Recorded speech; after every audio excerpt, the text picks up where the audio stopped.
मेरा नाम रोहित है और मैं आपको अपने जीवन के सबसे भयानक अनुभव के बारे में बताने जा रहा हूँ। ये घटना तब की है जब मैं 12वीं कक्षा में था। हमारे स्कूल ने एक स्कूल ट्रिप का आयोजन किया था जिसमें हमें हिमाचल प्रदेश के एक पुराने किले और जंगल में घूमने जाना था। ये ट्रिप मज़ेदार होने वाली थी, लेकिन हम नहीं जानते थे कि ये सफ़र हमारी ज़िंदगी का सबसे डरावना अनुभव बन जाएगा। हमारी बस दोपहर के समय स्कूल से रवाना हुई। हमारे साथ हमारे शिक्षक गुप्ता सर और वर्मा मैम भी थे। बस में हम सब बहुत मस्ती कर रहे थे। लगभग रात के 8 बजे जब बस घने जंगलों के बीच से गुजर रही थी, तब अचानक बस में एक अजीब गंध फैलने लगी। कुछ बच्चों को उल्टी जैसा महसूस हुआ। तभी बस ड्राइवर ने कहा, ये इलाका अच्छा नहीं है, हमें जल्दी से पार करना चाहिए। ये सुनकर हम सब थोड़ा असहज हो गए। तभी सामने एक पुराना और टूटा फूटा गेट दिखा जिस पर लिखा था, खूनी किला, प्रवेश वर्जित। हमारे शिक्षक ने ड्राइवर से पूछा, क्या हम यहाँ रुक सकते हैं?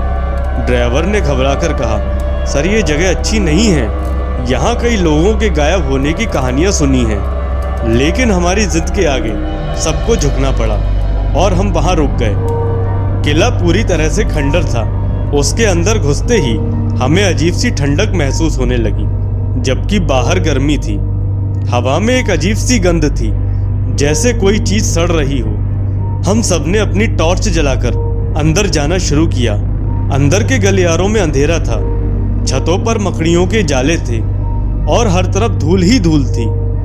अचानक मेरी दोस्त स्नेहा ने कहा, क्या तुम्हें ऐसा लग रहा है जैसे कोई हमें देख रहा हो?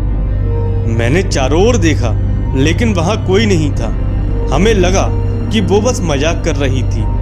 लेकिन तभी एक दरवाजा अपने आप जोर से बंद हो गया। हम सब डर गए और धीरे धीरे उस ओर बढ़ने लगे। दरवाजे के पीछे एक पुरानी टूटी हुई कुर्सी रखी थी और उसके पास एक पुरानी तस्वीर थी। जब हमने टॉर्च की रोशनी डाली तो देखा कि ये तस्वीर एक औरत की थी जिसकी आंखें लाल दिख रही थी। ये तस्वीर देखो, इसके होठ हिल रहे हैं। मोहित चीख पड़ा। हम सब डर गए और पीछे हटने लगे। तभी हमें एक लड़की के रोने की आवाज़ सुनाई दी। हमने देखा कि एक कोने में एक सफ़ेद साड़ी पहनी हुई औरत बैठी थी। उसका सिर झुका हुआ था और वो धीरे धीरे हिल रही थी। हम सब कांप गए। गुप्ता सर ने हिम्मत करके कहा, कौन हो तुम? लेकिन वो औरत चुपचाप बैठी रही। जैसे ही उन्होंने आगे बढ़ने की कोशिश की, वो औरत अचानक हवा में उठने लगी। हटो यहाँ से, वो जोर से चिल्लाई।